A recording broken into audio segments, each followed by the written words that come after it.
খুন, আবু সাইদের রক্ত, মুগ্ধদের রক্ত, আর অনেক শহীদের রক্ত আমরা ভুলে যাইনি।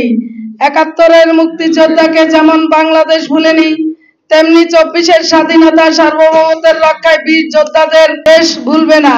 ছাত্র জনতার সম্মিলিত চেষ্টায় আজ এই ফ্যাসিস্ট হাসিনা পালিয়েছে।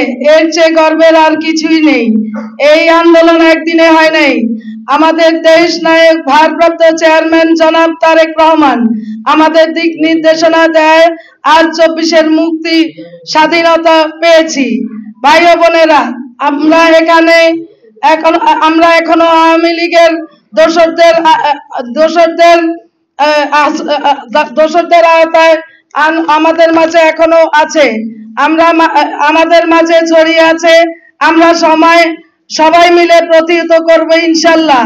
নতুন সদস্য সংগ্রহ, নবায়ন কার্য